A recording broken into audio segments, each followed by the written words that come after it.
ఈశ్వరో గురురాత్మేతి మూర్తిభేద విభాగినే వ్యోమవత్ వ్యాప్తదేహాయ దక్షిణామూర్తయే నమః. భగవానుడు ఇప్పుడు దక్షిణామూర్తి స్తోత్రం గురించి చెప్పబోయని పంపించాడు. దక్షిణామూర్తి స్తోత్రం యథార్థానికి నా వంటి వారు చెప్పేటటువంటి స్తోత్రం కానే కాదు. ఎందుచేత అంటే ఇది పతాక స్థాయి ఆత్మజ్ఞానం. అటువంటి స్తోత్రం గురించి నేను ప్రస్తావన చేయడం ఏమిటి? కానీ మరి ఆ తల్లి నోటి వెంట ఎందుకు వచ్చిందో ఏమండి, గురు పూర్ణిమ నాడు అసుర సంధ్య వేళలో మా ఇంటికి వచ్చి కాసేపు గురువు యొక్క వైభవాన్ని ఉటంకిస్తూ దానిలో దక్షిణామూర్తి వైభవాన్ని గురించి 4 మాటలు చెప్పవలసింది అని ఆజ్ఞాపించారు. ఆనాడు ఆ తల్లిలో నేను అమ్మవారిని చూశాను. అమ్మవారే నన్ను ఇలా ఆజ్ఞాపించింది అనుకుని అమ్మా అలాగే అమ్మా అన్నాను. అందుకని నేను పలికేవాడిని, అమ్మ పలికిస్తుంది. అది ధైర్యం. శంకర భగవత్పాదులు చాలా అద్భుతమైనటువంటి స్తోత్రాలు చేశారు. వారు కారణజన్ములు. శృతి స్మృతి పురాణానాం ఆలయం కరుణాలయం నమామి భగవత్పాదం శంకరం లోకశంకరం అని పిలుస్తారు. ఏ మహానుభావుని యొక్క పాదములను స్మరించినంత మాత్రము చేత శృతి స్మృతి పురాణములలో ఉండేటటువంటి విషయములు ఏ విధమైనటువంటి సందిగ్ధములకు అవకాశము లేకుండా భాషిస్తాయో అటువంటి మహాపురుషుని యొక్క పాదములు ఆ శంకర భగవత్పాదుల పాదములు. ఇవాళ గురు పూర్ణిమ. ఆ గురు పూర్ణిమ నాడు గురువుల్ని స్మరిస్తారు.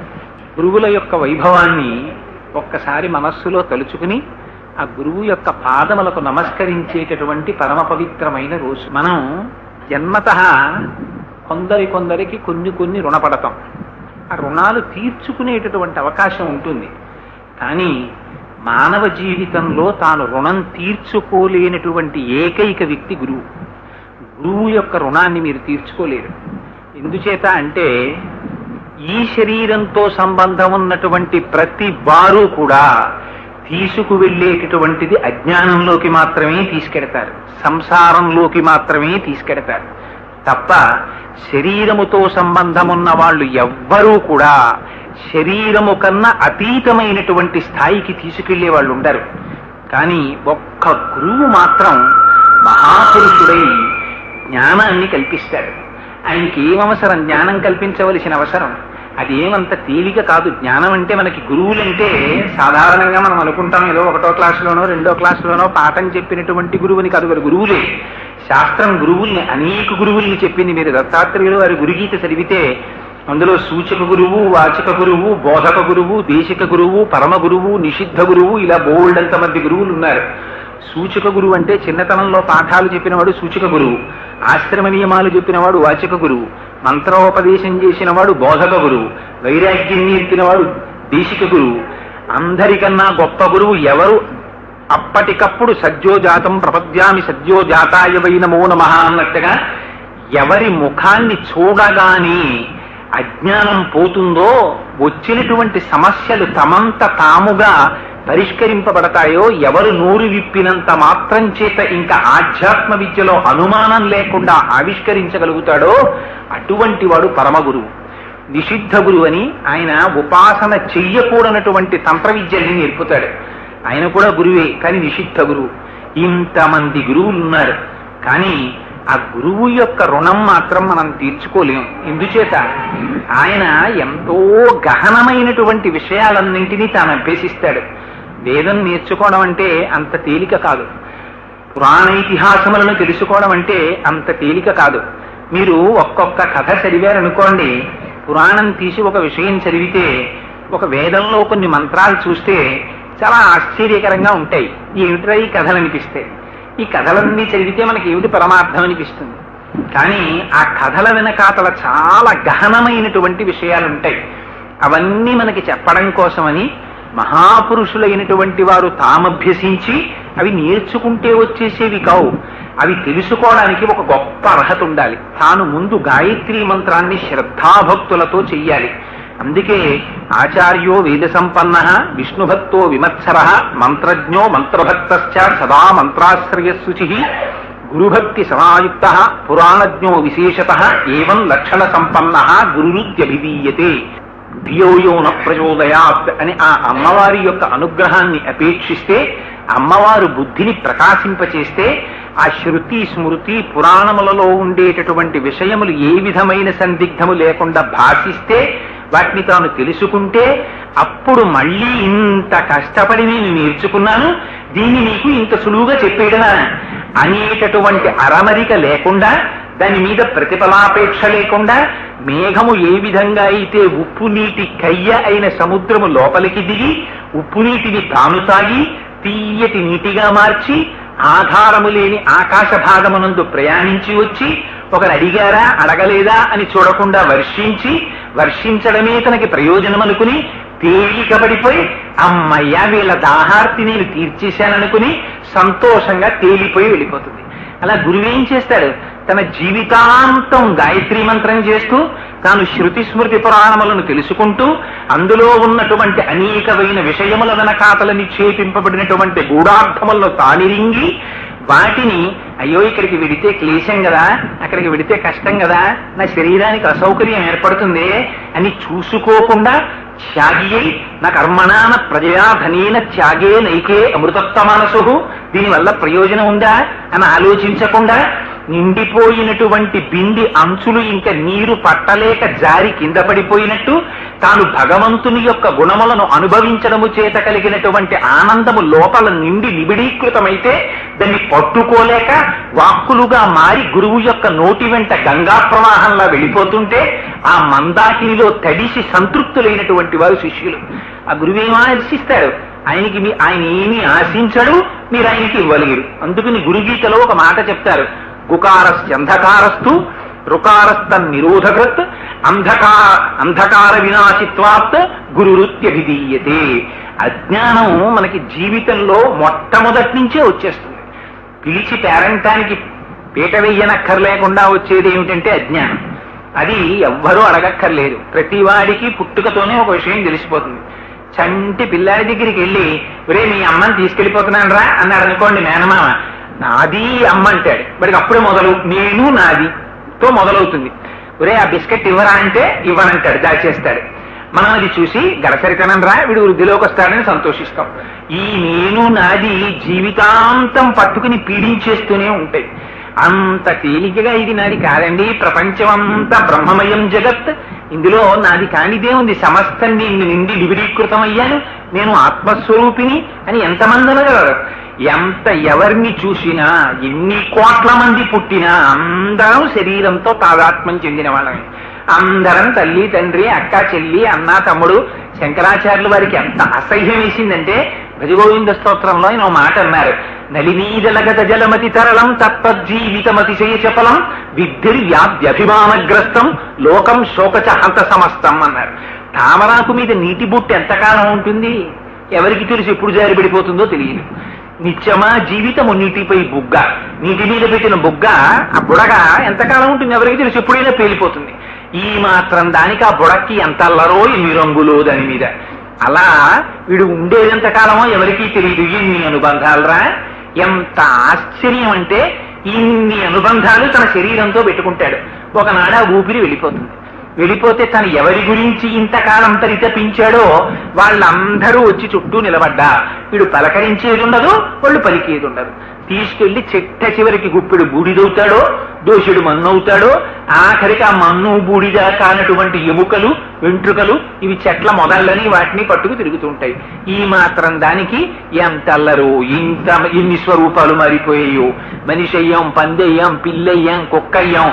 ఏది పుట్టినా అక్కడ దానితో సంఘం, అక్కడ భార్య అక్కడ పిల్లలు, ఎవరిది వాళ్ళకే కదండి అల్లరి. మొన్న మా అబ్బాయి అన్నాడు, ఏమంటే మన నాన్నగారు మనం ఇంట్లోకి వచ్చినప్పుడు ఓ బల్లి వచ్చింది గోడ మీదకి, తరిమేస్తానన్నాను. ఫోన్లేరా మనతో పాటు సహజీవనం చేస్తోంది వదిలేయన్నారు మీరు, అది ఇంకో బల్లిని తెచ్చింది, అప్పటికి మీరు చూసి ఫోన్లేరా పెళ్లి చేసుకుని మన ఇంట్లో గృహప్రవేశం చేసింది, అలా ఉండని అన్నారు. 2 బల్లులు గడియారం శాఖన దాక్కున్నాయి. ఓ రోజు పడ్డాను కూడా, మీ కుర్చీ నుంచి గడియారం దిగిపోతుంటే బల్లులు బయటకు వస్తే, ఆ తర్వాత ఇప్పుడు 2 పిల్లలు పెట్టాయి, 4 అయ్యాయి, ఇప్పటికైనా వ్యాక్యూమ్ క్లీనర్ తో తోసేయినా అన్నాడు. రే నేను ఒక్కడిని ఉండేవాడిని, మీ అమ్మని పెళ్లి చేసుకున్నాను, నాకు కొడుకో కూతురు పుట్టారు, నా జీవితాన్న బల్లులు చూపిస్తున్నాయిరా, అవి వంశాభివృద్ధి చెంది కొడుకుతో కూతురుతో భార్య భర్త అంత సంతోషంగా గోడ మీద ఉన్నాయి, నేల మీద నేనున్నాను. నన్ను కూడా నాకు కూడా అట్లాంటి కష్టం వస్తే అంత బాధో దాని బాధ అంతే కదా. అందుకని మన వంశం ఎలా వృద్ధి చెందుతోందో దాని వంశము అలాగే ఆచంద్ర తారార్కము వృద్ధి చెందుగాక అన్నాడు. అంటే వారు అన్నాడు, నేను ఈ బల్లుల్ని బయటికి పంపించలేను కానీ మనమే ఎలాగో తొందరలో ఇల్లు ఖాళీ చేసేద్దాం అనుకుంటున్నాం కాబట్టి గొడవలేదన్నాడు. అందుకని ఏ శరీరం అయితే ఏమైంది, అయితే బల్లికి బల్లి సంసారం, పిల్లికి పిల్లి సంసారం, కుక్కకి కుక్క సంస్కారం, మనది మనకి సంసారం. కానీ అయ్యయ్యో ఇది కాదోయ్, దీనికన్నా అతీతంగా ఇంకోటి ఉంది. నువ్వు ఈ శరీరం కాదురా నాయనా, దీని లోపల ఒక చిత్ అనేటటువంటిది ఉంది, ఒక స్ఫురత్తు ఉంది. ఆ స్ఫురత్తు నువ్వు, ఆ ఆత్మ నువ్వు అని వాక్కులకు అందనటువంటి ఆత్మని వాక్కు చేత అందించగలిగినటువంటి మహానుభావుడు గురువు. ఆయన ఈ అంధకారాన్ని తీసేస్తున్నాడు. ఈ అంధకారాన్ని తీయగలిగినటువంటి వాడు ఎవ్వరూ లేరు. అటువంటి అంధకారం తీసేసి ఆయన మీకు జ్ఞానం ఇస్తే, పునరావృత్తి రహిత శాశ్వత శివ సాయుధ్యమును మీకు ఇప్పిస్తుంటే ఆ గురువుకి మీరు ఏమి ఇవ్వగలరు? మీరు ఆ గురువుకి ఇవ్వగలిగినది ఏదీ లేదు. ఏం చేయగలరు గురువుకి కేవలం పరిపాతం. గురువు గారు కనపడగానే అక్కడ మట్టి ఉందా, లేకపోతే నేల, ఇంకొకటి చూడకుండా సాష్టాంగ నమస్కారం చేసేయమంది అంతే శాస్త్రం. గురువుని పొద్దున్నే వెళ్ళి ఒక్క నమస్కారం చేయాలి. మా గురువు గారు ఉన్నారు, మహానుభావుడు మల్లంపల్లి అమరేశ్వర ప్రసాద్ గారని, వారి ఆశీర్వచనం కాపాడుతుంటుంది మమ్మల్ని ఎప్పుడు. అంటూ ఉంటారు, కోటేశ్వరరావు సంధ్యావందనం చేసినప్పుడల్లా ఓసారి తలుచుకుంటానో మా శిష్యుడు కోటేశ్వరరావు వృద్ధిలోకి రావాలి అని సంకల్పం చేస్తూ ఉంటాను. ఏం వారు అనకపోతే వారికి వచ్చిన నష్టమే. వాళ్ళ కొడుకుల గురించి తలుచుకోరు మా గురువు గారు, నా అభివృద్ధిని కోరుకుంటారు. ఏం గురువులకి ఎందుకంత ఆప్యాయత? గురువు తన కొడుకు కన్నా తన యొక్క జ్ఞానానికి పుత్రుడైనటువంటి శిష్యుడు వృద్ధిలోకి రావాలని కోరుకుంటాడు. తనకి కీర్తి వచ్చిన కన్నా తన శిష్యుడికి ఎక్కువ కీర్తి వస్తోంది అనుకోండి, అసూయ పడడు, పొంగిపోతాడు. బా ఎంత మంచి కీర్తి తెచ్చుకున్నావో నాయనా, ఈ కీర్తి చేత నీకు దృష్టి దోషం తగలకూడదో, నువ్వు వృద్ధిలోకి రావాలంటాడు. ఎవరు అనగలరండి ఈ మాటలు? ఒక్క గురువు అంటాడు. అందుకని ఆ గురువు ఎటువంటి వాడు? అన్ని గురువులోనే ఉంటాయి. గురుగీతలో చెప్తారు, నగురోరధికం తత్వం, నగురోరధికం తప, నగురోరధికం జ్ఞానం, తస్మై శ్రీ గురవే నమః. ఆ గురువు కన్నా తపస్సు లేదు, ఆ గురువు కన్నా జ్ఞానం లేదు, ఆ గురువు కన్నా తత్వం లేదు. ఆ గురువు పాదములు పట్టుకుని నమస్కరిస్తే ఆ గురువులోనే బ్రహ్మ ఉన్నాడు, ఆ గురువులోనే విష్ణు ఉన్నాడు, ఆ గురువులోనే శివుడు ఉన్నాడు, ఆ గురువే పరబ్రహ్మమై ఉన్నాడు. గురువుకి నమస్కరించారా, అందరి దేవతలకి నమస్కారం చేసేసినట్లే. అందరూ దేవతలు గురువులోనే ఉంటారు. ఎంత మహాత్యాగం అంటే, ఉత్తప్పుడైతే అయ్యో మాకు ఖాళీ లేదండి, ఎలా వస్తాం, ఇంట్లో శుభకార్యాలు అంటారని, ఆషాఢ మాసంలో అయితే ఏ విధమైన శుభకార్యాలకి అవకాశం లేదని ఆషాఢ పూర్ణిమ గురు పూర్ణిమ చేశారు. ఆ రోజున ఇంకే పని ఉండదు కాబట్టి వెళ్ళొక్కసారి గురువు గారి పాదాలు చూసి నమస్కరించరా అని. ఎవరైనా జీవితంలో ఒక్క విషయం గుర్తుపెట్టుకోండి, శంకరాచార్యుల వారు ఎంత అందమైన మాటలు చెప్పేశారో తెలుసా అండి? పిచ్చాడా, ఇవన్నీ నీవని నిర్రెక్కిపోతున్నావు, ఈ పద్యం ఓసారి రోజు తలుచుకో అన్నారు. నిజంగా ఈ పద్యం ఓసారి ఆఫీస్కి వెళ్లే ముందు తలుచుకుని వెళ్ళి రాత్రి పడుకోబోయే ముందు ఆ శ్లోకం చదువుకు పడుకుంటే వెర్రి తగ్గిపోతుంది. ఆయన అన్నారు, యావత్పిత్తోపార్జన శక్త స్తవన్నిజ పరివారో రక్త పశ్చాత్ జీవతి జర్జర దేహే వార్తాకోపిన పృచ్చతి గేహే. నాన్న రోజు నిడదవలెడుతున్నావు, ఇంటికి వస్తున్నావు, డబ్బులు తీసుకొస్తున్నావు, జీతం పట్టుకొస్తున్నావు కాబట్టి బాగున్నావా నాన్నగారు, బావగారు, మామయ్య గారు, బాబాయ్ గారు, ఇన్ని వరుసలు. కానీ ప్రత్యాయాంతికతా పునర్న దివసాహ కాలో జగద్భక్షక లక్ష్మీస్తోయ తరంగ భంగ చపలా విద్యుచ్చలం జీవితం తస్మాన్ మాం శరణాగతిం కరుణయా సంరక్ష రక్షాధున. కాలం సూర్యోదయ సూర్యాస్తమయాల్లో పరమేశ్వరుడు గ్రసించేస్తున్నాడు. ఒకనాడు నీ శరీరం జర్జరీభూతం అయిపోతుందిరా, ఇది కదలలేదు, ఆనాడు ఇది కదలదు, మొరాయిస్తుంది. నాకు ఓపిక అయిపోయిందో, నేను తిరగలేను, తిప్పినన్నాళ్ళు తిప్పావు, ఇక నువ్వు తిప్పినా నీ తిరగనంటుంది. ఆ తిరగలేనన్ననాడు నువ్వు చేయగలిగిందేముందిరా? నువ్వు తిరిగినన్నాళ్ళు తీసుకొచ్చావే ద్రవ్యం, ఆ ద్రవ్యం కోసం నిన్ని అనుబంధాలు పెట్టి పిలిచిన వాళ్ళున్నారే, వాళ్ళెవ్వరూ వార్తాకోపిన పృచ్చతిగే. ఇది అబద్ధం కదండి, నీళ్ళలో లేదు.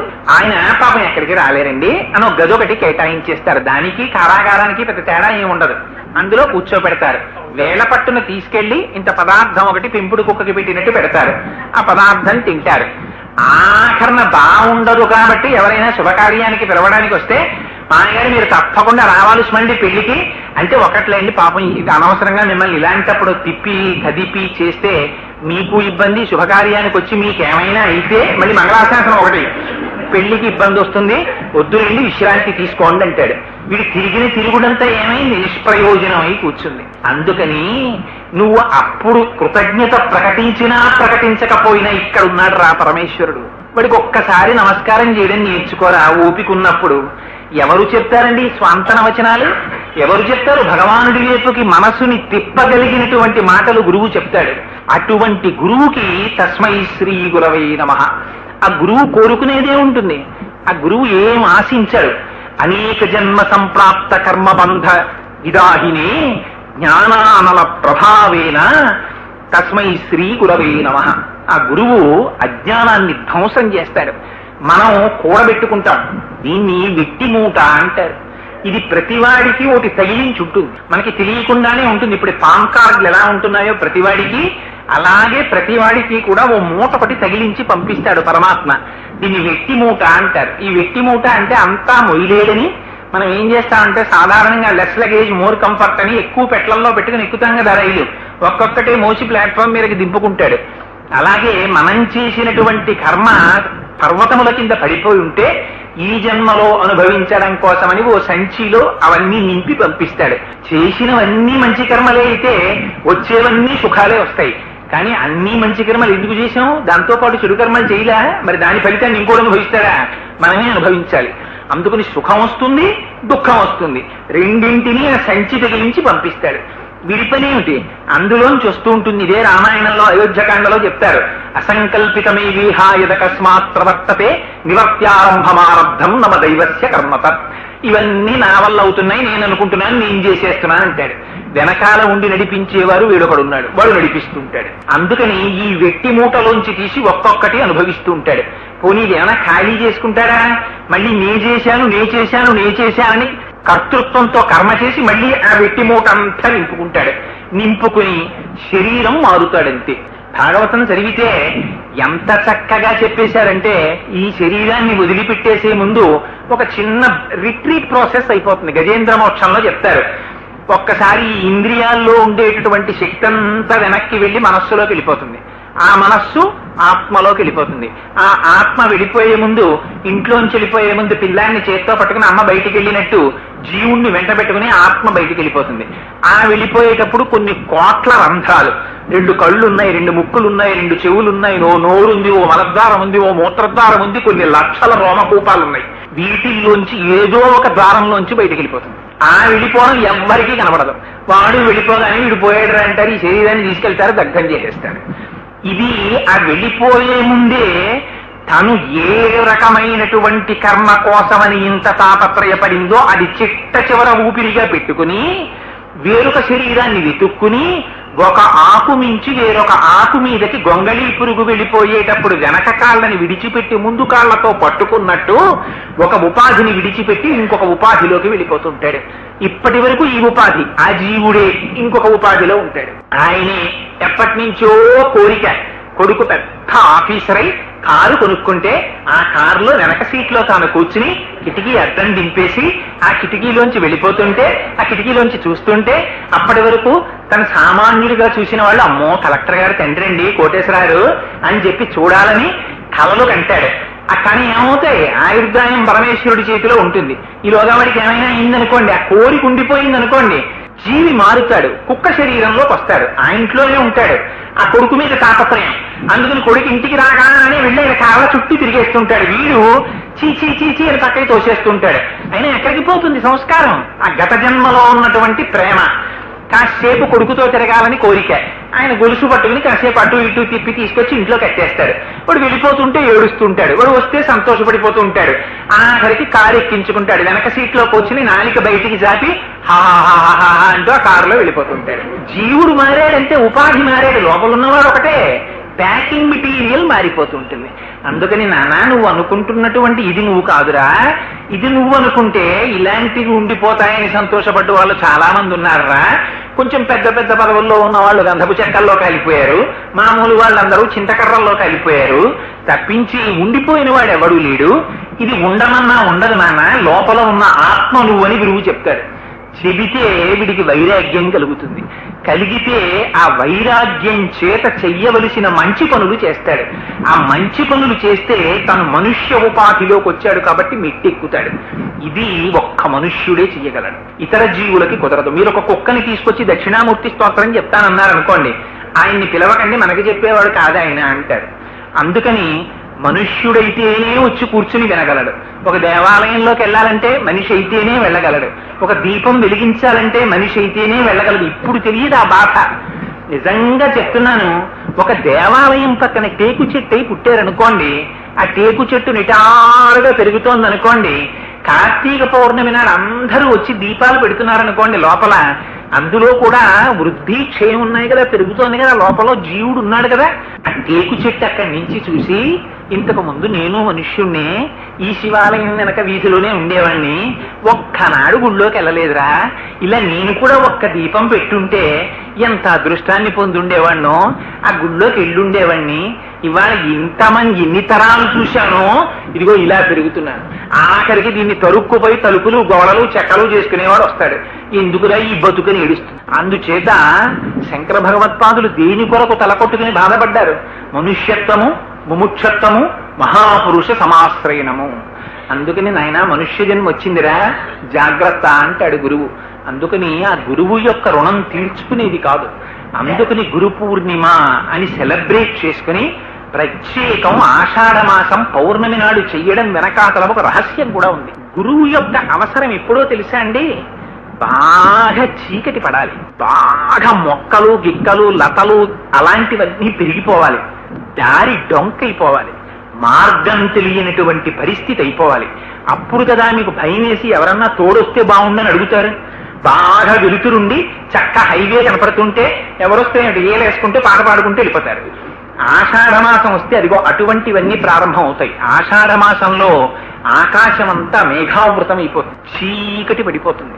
ఎక్కడ చూసినా లతలు తీగలు చెట్లు మొక్కలు అన్నీ పెరిగిపోతాయి. నామరూపాత్మకమైనటువంటి జగత్ ఏర్పడిపోతుంది. అప్పటి వరకు ఏ గింజ ఏదో తెలియదు, భూమి మీద పడిపోయి ఉంటుంది. వర్షపు చినుకొచ్చి ఆ గింజని తగులుతుంది, నామం వస్తుంది, రూపం వస్తుంది. ఆ రూపం చూసి వెంటనే అంటాడు ఇంటి యజమాని, అబ్బో పనస మొక్కలు వేసిందే ఇంట్లో, దీనికి కుదురు కట్టి అంటాడు. మిగిలిన వాటిని పీక అవతల పారేస్తాడు. అందుకని నామరూపాత్మకమైన జగత్ వస్తుంది. ఇక్కడ కూడా అంతే. ఇక్కడ కూడా అజ్ఞానం అనేటటువంటి చీకటి ఏర్పడుతుంది.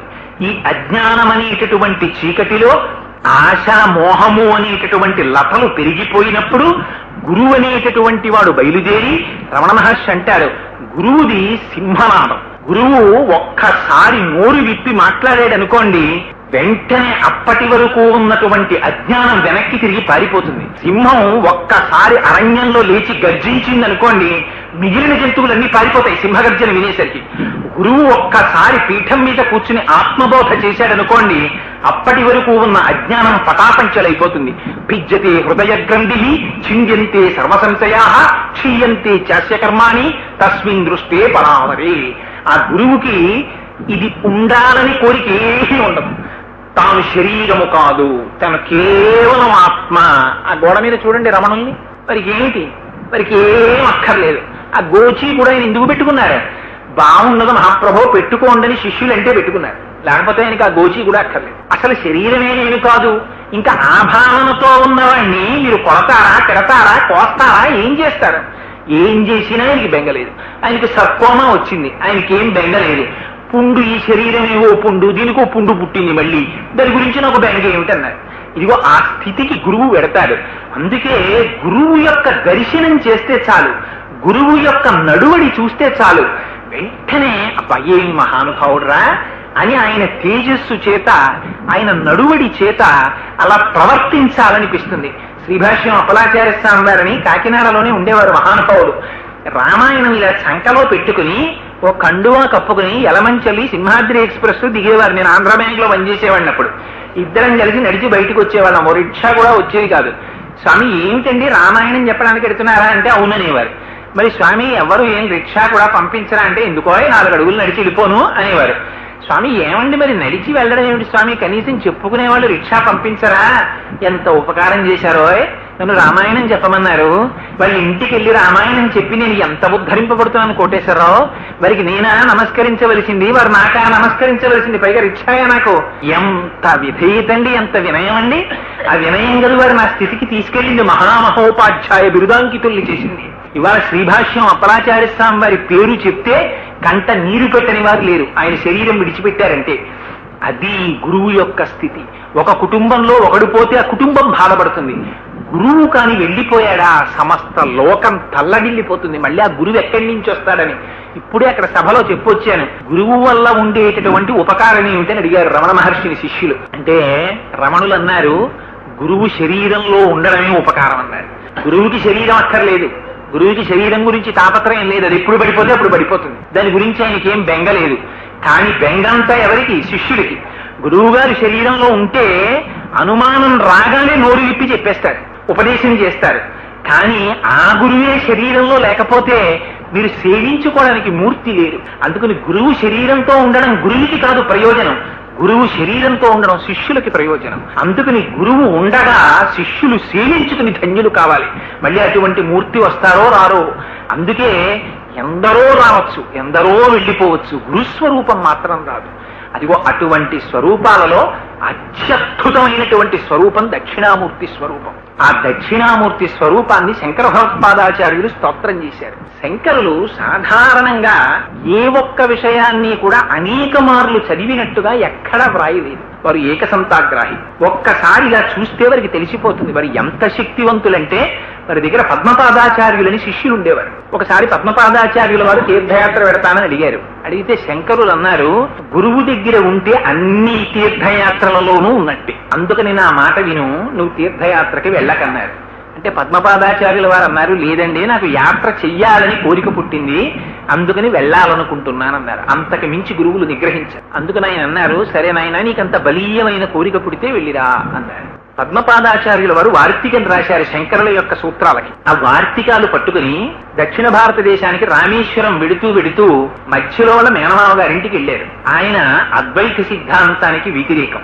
ఆయన ఈ వ్యాఖ్యానాలన్నీ విన్నాడు. ఇవి కానీ పొద్దున్న వ్యాప్తి చెందితే మా సిద్ధాంతానికి ఇబ్బంది వస్తుందని ఆయనతో అన్నాడు, నువ్వు రామేశ్వరం వెడుతున్నావు కదా, అది చాలా గహనమైన ప్రయాణం, అందుకు నువ్వు అక్కడికి వెళ్ళినప్పుడు ఏమైనా ఇబ్బంది ఏర్పడి ఈ వార్తికాలు పోతే మళ్ళీ ఎక్కడి నుంచి వస్తాయి, ఇంత కష్టపడి రాశావు, మా ఇంట్లో పెట్టి వెళ్ళు, భద్రంగా ఉంచుతానన్నాడు. ఆ ఇంట్లో పెట్టుకున్నాడు. పాపం పద్మపాదాచార్యుల వారు వెళ్ళిపోయారు. ఆయనకి దంగి ఇదే పట్టుకుంది. ఈ వార్తికాలు చదివి పొద్దున్న వ్యాఖ్యానాలు చేయడం మొదలు పెడితే మన సిద్ధాంతాలు నిలబడవు, అందుకని ఈ వార్తికాలు బయటికి వెళ్ళకూడదు, ఏం చేసి వీటిని నాశనం చేసేయాలని ఆలోచించాడు.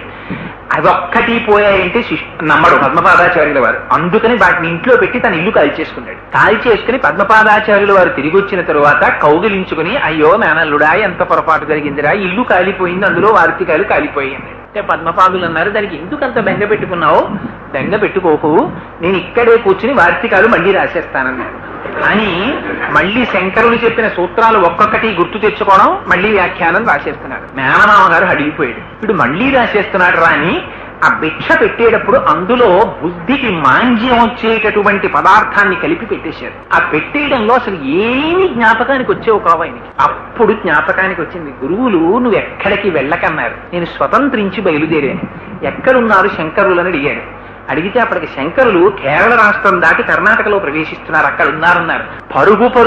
పరుగున వెళ్ళి శంకరాచార్యుల వారు ఒక ఆలయంలో ఉన్నారు. అప్పుడు వెళ్ళి శంకరాచార్యుల వారి పాదాల మీద పడిపోయారు. పడిపోగానే కన్నుల వెంట నీరు కాళ్ళను కట్టి ఏడిచారు. ఏమైందని అడిగారు. మహానుభావా, నేను వ్రాసిన వార్తికాలు మా మేనమామ తగలబెట్టేశాడు, నేను మళ్ళీ రాస్తున్నానని నా బుద్ధికి మాంజ్యం వచ్చే పదార్థం పెట్టేశాడు, నాకేమీ స్ఫురణలో లేదు అన్నారు.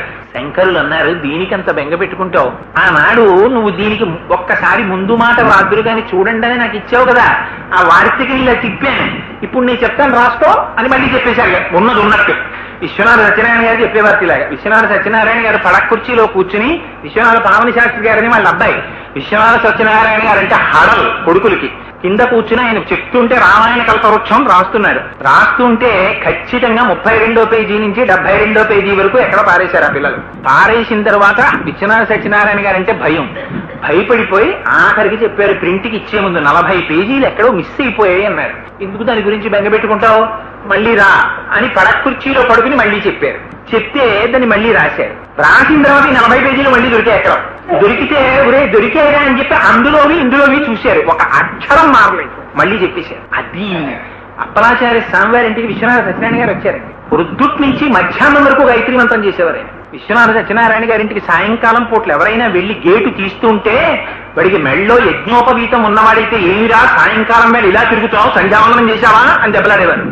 వెళ్ళు, ఒకవేళ వాళ్ళ ఇంటికి వెళ్ళిపోయి అక్కడ కూర్చుని ఉంటే నువ్వు వెళ్ళు, ఆ గదిలో వెళ్ళి సంధ్యావందనం చేశావా అప్పుడు మాట్లాడతాననేవారు. అంత నిష్ఠాగరిష్ఠులు. అందుకే మహానుభావుడు రామాయణ కల్పవృక్షం రాసి జ్ఞానపీఠ అవార్డు గ్రహీత అయ్యారు. అందుచేత అదిగో గురువుల యొక్క వైభవం అంటే అలా ఉంటుంది. అటువంటి శంకరులు తన జీవిత కాలంలో దగ్గరగా 14 మార్లు 18 మార్లు తిరిగారంటారు. సూత సంహిత, స్కాంద పురాణాంతర్గతం సూత సంహిత. ఆ సూత సంహితలో దక్షిణామూర్తి యొక్క వైభవాన్ని వర్ణించారు. అది శంకరులు అన్ని మాటలు చదివి బ్రహ్మసూత్రాలకి భాష్యం రాసిన తర్వాత అప్పుడు దక్షిణామూర్తి స్తోత్రం రాశారంటారు. ఆ దక్షిణామూర్తి స్తోత్రం అత్యద్భుతమైన స్తోత్రం. అది పూర్తి వేదాంతం. అయితే దాంట్లో ఒక గొప్ప రహస్యం ఏమిటంటే గురుగ్రహం యొక్క అనుగ్రహం లోపిస్తే జాతకంలో చాలా ఇబ్బందులు వస్తాయి. ఇది గురువుల్ని స్తోత్రం చేసింది దక్షిణామూర్తి స్తోత్రం. అందుకని దక్షిణామూర్తి స్తోత్రాన్ని చదివినా దక్షిణామూర్తి దేవాలయానికి వెళ్ళినా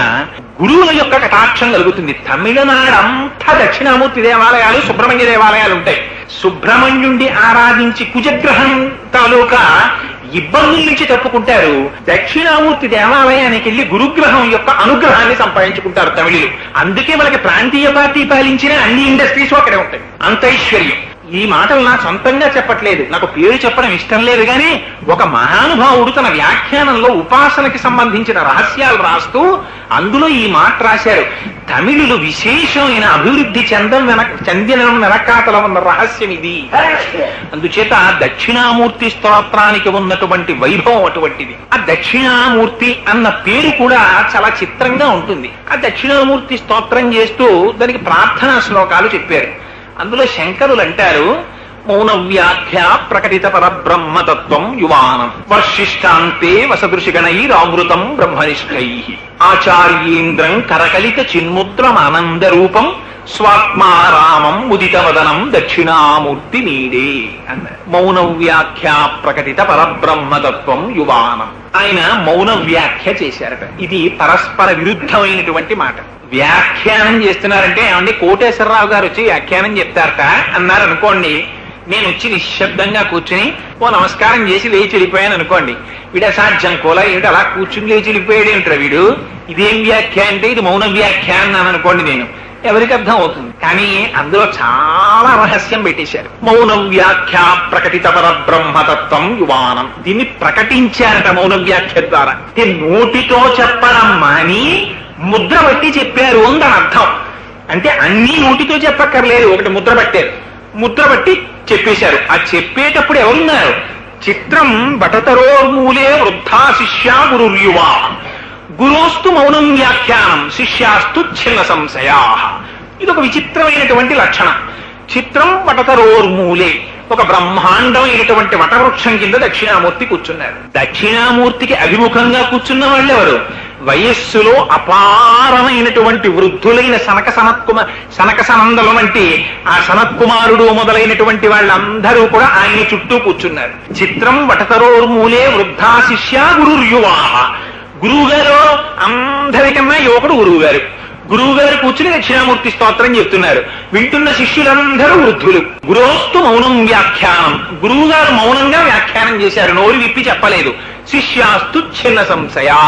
శిష్యుల యొక్క అనుమానాలన్నీ తీరిపోయాయి అన్నారు. ఇంతకుముందు ఎందరు గురువుల దగ్గరకో వెడితే నోరు విప్పి చెప్పారు, ఎవరికి తీరలేదు, అనుమానాలు తిరిగిపోయి. దక్షిణామూర్తి దగ్గరికి వచ్చారు, నోరు విప్పి చెప్పకుండా మొదలుపెట్టారు. అని వాళ్ళ సంశయాలు తీరిపోయి అమ్మయ్య బ్రహ్మం అంటే ఏమిటో మాకు ఇప్పుడు అర్థమైందని వాళ్ళు సంతోషంగా వెళ్ళిపోయారట. ఇలాంటి దక్షిణామూర్తిని ఆరాధన చేస్తే గురవే సర్వలోకానాం భిషజే భవరోగిణాం నిధయే సర్వ విద్యానాం దక్షిణామూర్తయే నమః అన్నారు శంకరాచార్యుల వారు. గురవే సర్వలోకానాం, సమస్త లోకములకు కూడా ఈ దక్షిణామూర్తి గురువు. గురవే సర్వలోకానాం భిషజే భవరోగిణాం. భవరోగానికి భిషక్ అంటే ఆయన వైద్యుడు. నిధయే సర్వ విద్యానాం, అన్ని విద్యలకు ఆయన నిధి. దక్షిణామూర్తయే నమః, అటువంటి వారికి నమస్కరిస్తున్నాను. గురవే సర్వలోకానాం, అన్ని లోకములలో ఉండేటటువంటి వారికి దక్షిణామూర్తే గురువు. భిషజే భవరోగిణాం, పరమశివుడికున్నటువంటి చాలా చిత్రమైనటువంటి పేర్లలో భవ అని ఒక పేరు. ఆయనకి పరమశివుడికి పూజ చేసేటప్పుడు ఓం నిధనపతయే నమః, ఓం నిధనపతాంతికాయ నమః, ఓం ఊర్ధ్వాయ నమః, ఓం ఊర్ధ్వలింగాయ నమః అంటూ ఓం భవాయ నమః, ఓం భవలింగాయ నమః అంటారు. అమ్మవారికి వెంటనే పక్కన మాట చెప్తారు, ఓం భవస్య దేవస్య పత్నే నమః అంటారు. ఏమిటి నామం? దీని లింగ పురాణం వ్యాఖ్యానం చేసింది. లింగ పురాణంలో ఈ భవ అన్న నామం గురించి చెప్తూ ఒక అందమైన వ్యాఖ్యానం చెప్పారు.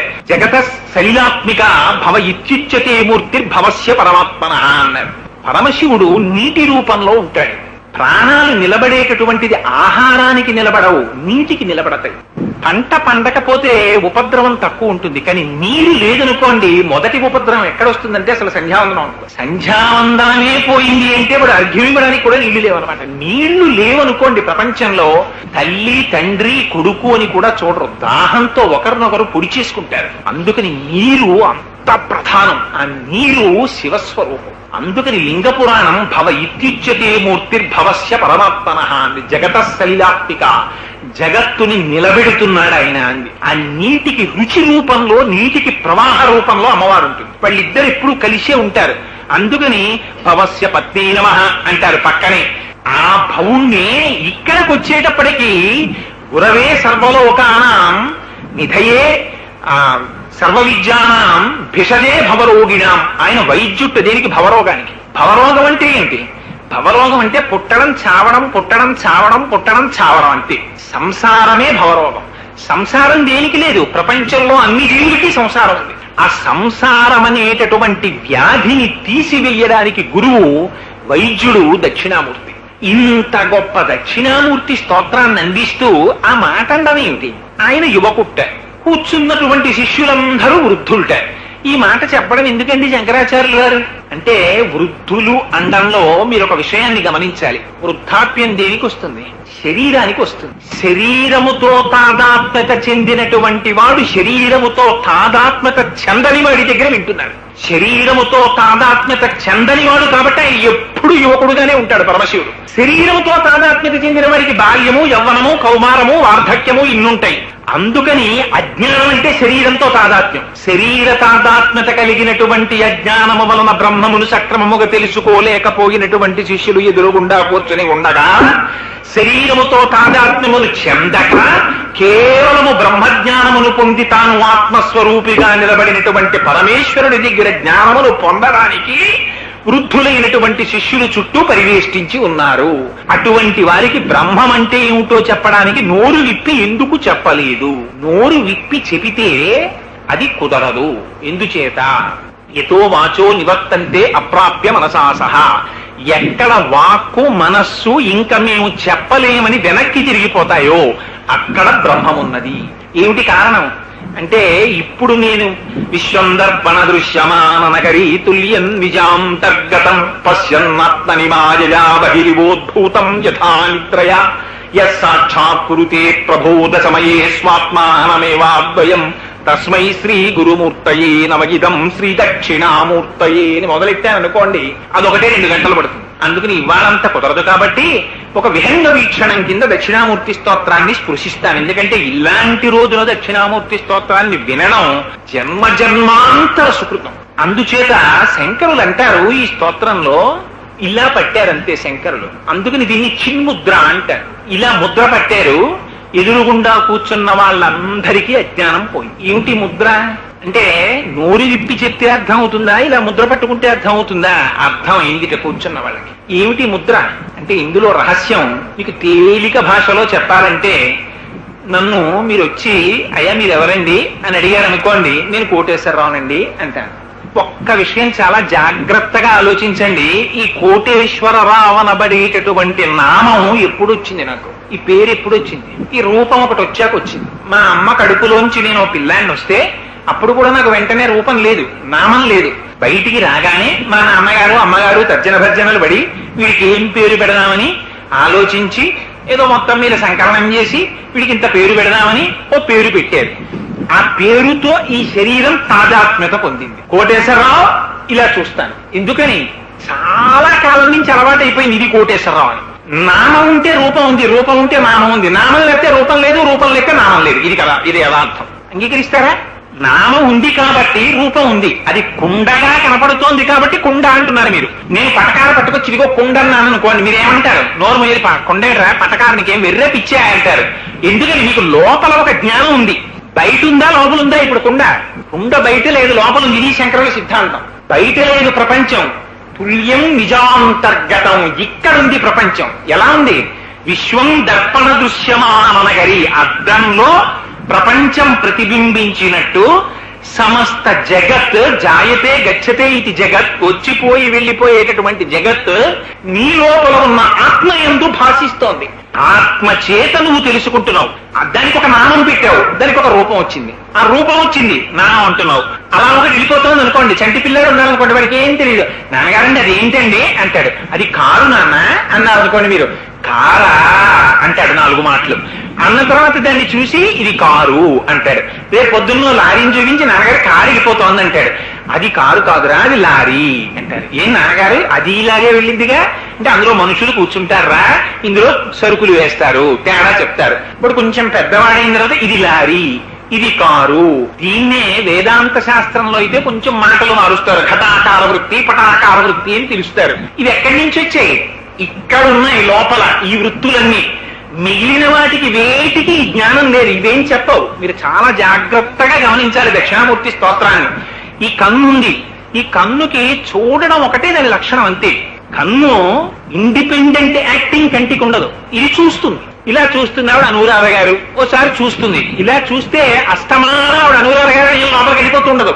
చూడడం కంటికి ధర్మం, చూసి విడిచిపెట్టేస్తుంది. ఆవిడ యొక్క ప్రతిబింబం వచ్చి కంటి మీద పడుతుంది. ఈ కంటి మీద పడినటువంటి ప్రతిబింబాన్ని వెనకాతలో ఉండేటటువంటి మనస్సు ఇంతకు ముందు అనురాధగారం అనబడేటటువంటి వ్యక్తి చేత తనకి ఉన్నటువంటి పరిచయాన్ని పురస్కరించుకుని అనురాధగారం అనబడేటటువంటి నామము చేత గుర్తిస్తుంది. ఇంతమంది స్త్రీలలో అందరి పేర్లు నాకు తెలుసా? నాకు ఇంతకు ముందు ఎవరితో కొంత పరిచయం ఉందో వాళ్ళ పేరు మనస్సు యందు ముద్రైంది కాబట్టి అది తెలుసు. మనస్సు స్వతంత్రంగా వ్యవహరించగలదా? ఈ మనస్సు మీద మళ్ళీ ఆత్మ యొక్క ఫోకస్ వచ్చి పడుతుంటుంది. పడితే మనస్సు పనిచేస్తుంది. మళ్ళీ మనస్సు నుంచి ఫోకస్ వచ్చి కంటి మీద పడితే కన్ను పనిచేస్తుంటుంది. వీటన్నింటికీ వెనకాదలుండి తెలుసుకుంటున్నది ఇది ఆత్మ. అది మారుతుందా? అది మారదు. అది ఎప్పుడూ అలాగే ఉంటుంది. దానికి పేరుందా? దానికి పేరు లేదు. అది సర్వవ్యాపకం. అది అంతటా నిండి నిగుడీకృతం అయిపోయింది. ఉన్నది అదొక్కటే, అది తప్ప ఇంకొకటి లేదు. మరి అది తప్ప ఇంకొకటి లేకపోతే జగత్ ఎలా కనబడుతోంది? అదేంటండి ఏమంటున్నారు? ఇల్లు కనబడుతోంది, అనురాధ గారు కనబడుతున్నారు, రాజ్యలక్ష్మి గారు కనబడుతున్నారు, నేను కనబడుతున్నాను, మీరు కనబడుతున్నారు అంటే శంకరులు అంటారు ఎంత గొప్ప సిద్ధాంతం చెప్పారో చూడండి. అబ్బాయి నువ్వు అనుభవం గురించి కదా మాట్లాడుతున్నావు. నాకు ఈ అనుభవం ఉందండి, నేను చూశానండి అని కదా అంటున్నావు. పశ్యన్ ఆత్మనిమాయా బహిరివోద్భూతం యథా నిద్రయ. నీకు నిద్రలో అనుభవాలు లేవా? నువ్వు నిద్రపోయావు. నిద్రపోయినప్పుడు నువ్వు కలలో కలగాంచావు. నిన్ను రాజభటులు పట్టుకుని తీసుకెళ్లి స్తంభానికి కట్టేశారు. నిన్ను కొరణాలతో కొడుతున్నారు. విపరీతమైన బాధ. అబ్బా ఎంత బాధో ఎంత బాధో అంటున్నావు. తెలివి వచ్చింది. ఇప్పుడు ఏమన్నావు? ఆ బేదంతా కళ అన్నావు. కళలో ఉన్నది అబద్ధం ఎందుకైంది? మరి అనుభవం ఉందా లేదా? అక్కడ కళలో ఉన్న అనుభవం జాగృతిలో అబద్ధం అయితే జాగృతిలో ఉన్న అనుభవం కళ్ళలో అబద్ధమే కదా. ఇక్కడ మీరు చూస్తున్నటువంటి ఈ ప్రపంచం అంతా కళ్ళలో లేదు. కళలోకి వెళ్ళేటప్పటికీ ఇవన్నీ పోయి కొత్తది వస్తోంది. అక్కడ దాంతో తాదాత్మ్యం చెందుతోంది మనస్సు. జాగృతిలో దీంతో అనుభవం చెందుతోంది. కాబట్టి ఇది ఏది సత్యం కాదు కాబట్టి దీంతో ఇలా అనుభవం చెందుతున్నావు. ఇదొక ఫాల్స్ ఇంప్రెషన్. దీన్ని ఇంగ్లీష్ లో సూపర్ ఇంపోజిషన్ అంటారు. ఇది ఎందుకు వచ్చింది? ఈ జగద్భావన అంటే బ్రహ్మమునందు జగత్తుని భ్రాంతి చేత చూస్తున్నావు. ఉన్నది బ్రహ్మం ఒక్కటే ఉంది. కొంచెం ఆ తాడు కదిలిందనుకోండి, పాము యొక్క కదలికలాగే అనిపిస్తోంది. పాము అక్కడ పడుకుంది అని మెల్లిమెల్లిగా అడుగులు వెనక్కేస్తాడు. ఎప్పుడు పోతుంది ఈ భ్రాంతి? పాము భయంతో హడిలిపోయి ఇంకా ఇంకా ఇంకా ఇంకా జ్ఞానంలోకి వెళ్ళిపోతూ ఉంటాడు. అప్పుడు మార్చగలిగింది ఏమిటి? ఏది మార్చదు తన అభిప్రాయాన్ని. ఏది మారుస్తుంది? ఒక్క దీపమే మారుస్తుంది. ఒక దీపం పట్టుకొచ్చాడు అనుకోండి, పావుందా? పాము తళుకుందా? పాము పడగుందా? లేకపోతే పాముకి విషం ఉందా? ఇవేమైనా ఉన్నాయా? అన్నీ పోయాయి. ఏముంది? ఉన్నతాడే ఉంది. జ్ఞానము చేత చూస్తే అంతర్బహిశ్చ తత్సర్వం వ్యాప్య నారాయణ స్థిత, అంతటా ఉన్నది బ్రహ్మమే ఉంది. ఈ బ్రహ్మము మీద మీరు జగత్తుని సూపర్ ఇంపోజ్ చేస్తున్నారు. పావు మీద తాడుని చూపించినట్టు, సముద్రము మీద బుడగని చూపించినట్టు. మీరు మట్టి, ఒక్కటే మట్టి ఉంది, ఆ మట్టే కుండవుతోంది, ఆ మట్టే మూకుడవుతోంది, ఆ మట్టే అట్లకాడవుతోంది, ఇన్ని అవుతోంది. ఉన్నది ఒకటే పదార్థం, దానికి మీరు రూపం ఇస్తే నామం వస్తోంది, నామం ఇస్తే రూపం వస్తోంది, నామం పోతే రూపం పోతోంది, రూపం పోతే నామం పోతోంది, రెండూ పోతే తన సహజ స్థితిలోకి వెళ్ళిపోతాం. అందుకని ఉన్నది బ్రహ్మం ఒక్కటే. ఉన్న బ్రహ్మమును నువ్వు 3 స్థితులలో చూస్తున్నావు. ఏమిటవి? ఒకటి స్వప్నము, జాగ్రత్త, సుషుప్తి. ఈ 3 అజ్ఞానమే. ఇది శంకరాచార్యుల వారి ప్రతిపాదన. దక్షిణామూర్తి. అందుకే మిగిలినవన్నీ వేరు. దక్షిణామూర్తి స్తోత్రం వేరు. ఆ మహానుభావుడు దత్తాత్రేయులు వారు చెప్పేశారు, దక్షిణామూర్తి స్తోత్రం అంటే ఏమిటండి అని అడిగి వాడు వెళ్ళి అక్కడ కూర్చుని విన్నాడు అంటే వాడు కొన్ని కోట్ల కోట్ల కోట్ల జన్మలు అయిపోయిన తరువాత అప్పుడు పుంసాం అద్వైత వాసన. ఏమిటండి అద్వైతం అంటే ఏమిటి, దక్షిణామూర్తి స్తోత్రం అంటే ఏమిటండి అని వచ్చి వింటాడ్రా. అప్పటి వరకు వినడు. అలా వినకపోయాడంటే కారణం వాడికి ఇంకా భగవంతుని యొక్క కటాక్షం కలగలేదు. వాడి జోలికి నువ్వు వెళ్ళి విమర్శించకు అని చెప్పేశారు దత్తాత్రేయులు వారు. అందుకని పచ్చి యథార్థాల్ని ఆవిష్కరిస్తున్నారు. ఉన్నది ఒకడే జీవుడు. ఈ జీవుడికి 3 అవస్థలు ఉన్నాయి. ఏమిటో అవస్థలు? ఒకటి జాగ్రత్త. జాగృతిలో ఏం చేస్తుంటాడు? ఈ లోకం అంతటితో తాదాత్మ్యత చెందుతాడు. రమణ మహర్షి అద్భుతమైన విషయం చెప్పేవారండి. నేను పొద్దున్నే లేచి మా ఆవిడ క్యారేజీ కట్టిచ్చేస్తుంది, ఆ బ్యాగ్ బోర్డు పట్టుకుని గబగబా స్కూటర్కి వేసుకుని దాన్ని పట్టుకెళ్ళి ఎక్కడో పెట్టి ఆ స్కూటర్ని ఆ బ్యాగ్ పెట్టుకుని ప్యాసింజర్ ఎక్కి సామర్లకోటలో దిగి ఈస్ట్ కోస్ట్ ఎక్కి నిడదవోలులో దిగి ఆటో ఎక్కి ఆఫీస్కి వెళ్తాను. ఎందుకు వెళ్ళడం? సాయంకాలం ఇంటికి వచ్చేయడానికి. యథార్థమా కాదా? ఎందుకు ఎక్కడికైనా వెళ్ళడం? మళ్ళీ ఇంటికి వచ్చేయడానికి. వాడు లండన్ వెళ్ళిపోయాడు, అల్జీరియా వెళ్ళిపోయాడు, అమెరికా వెళ్ళిపోయాడు. ఎందుకు వెళ్ళిపోయాడు? ఇంటికి వచ్చేయడానికి. ఎక్కడికైనా ఏం చేస్తాడు?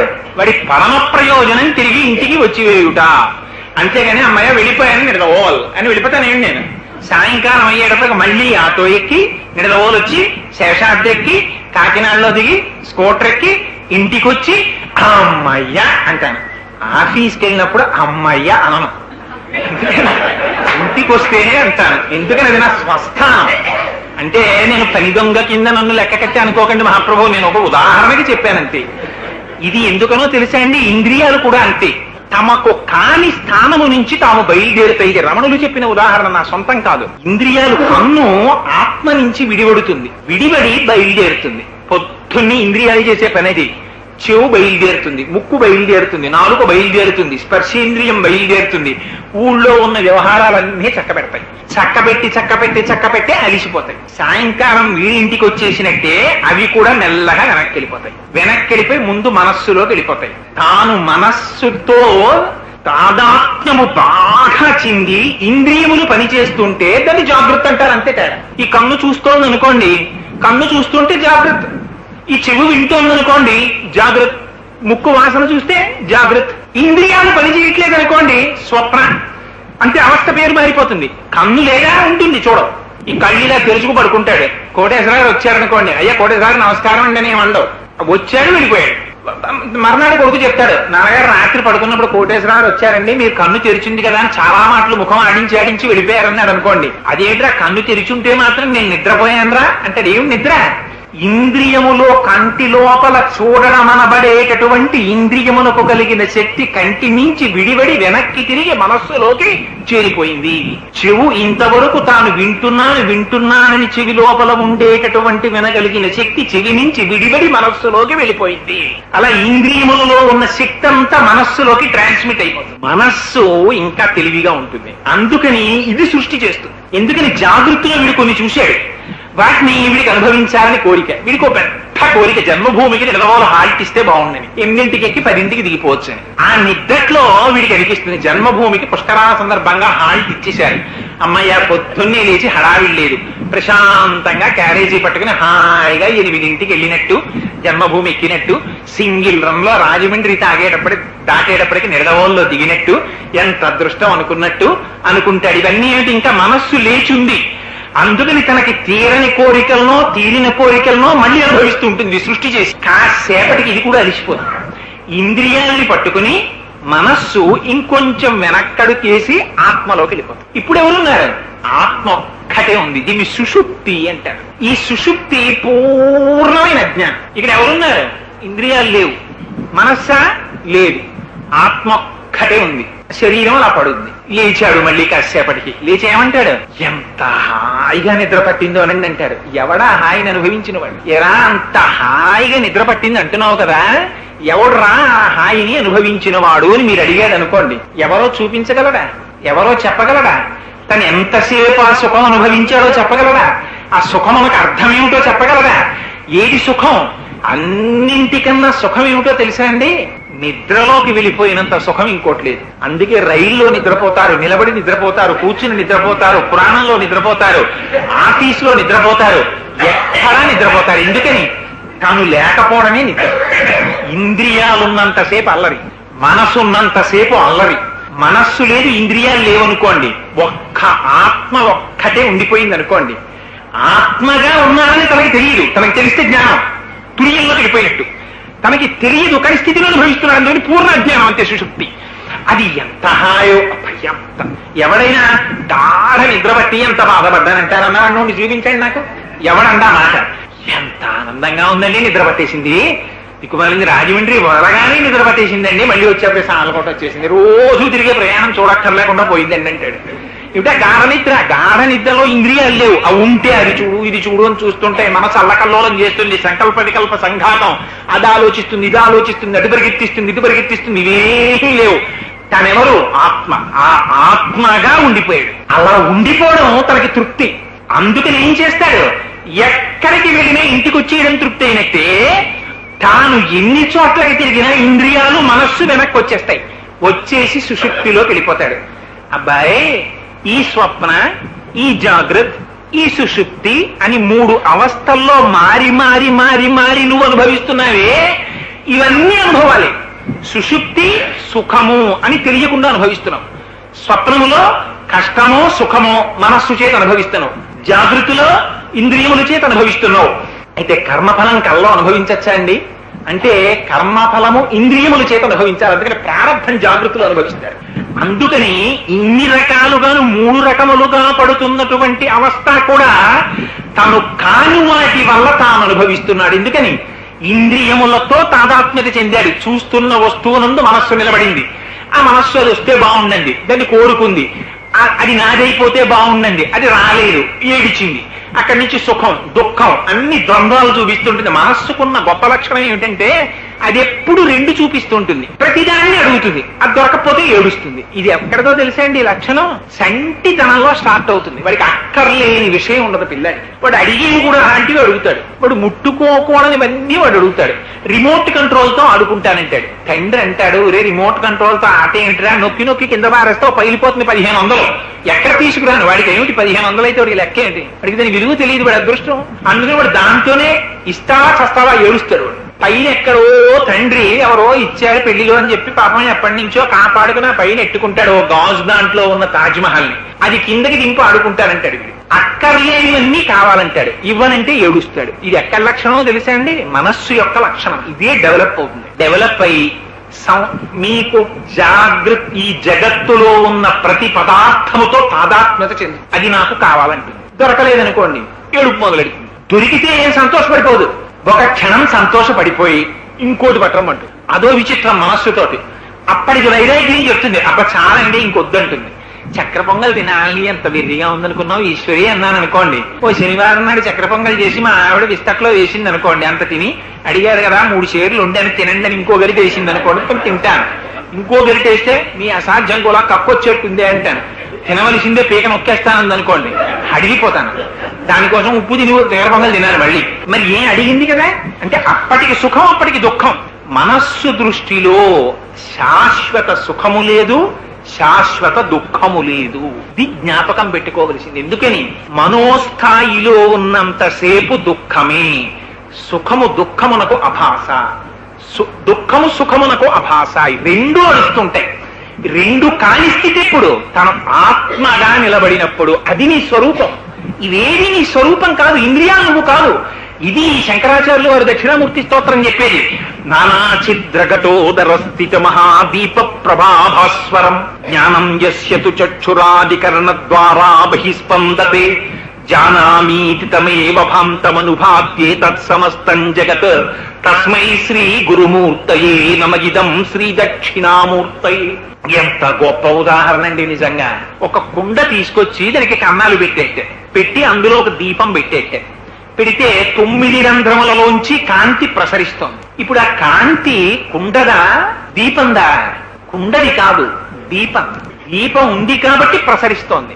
ఈ కన్ను చూస్తోంది అంటే కన్నా చూస్తున్నది?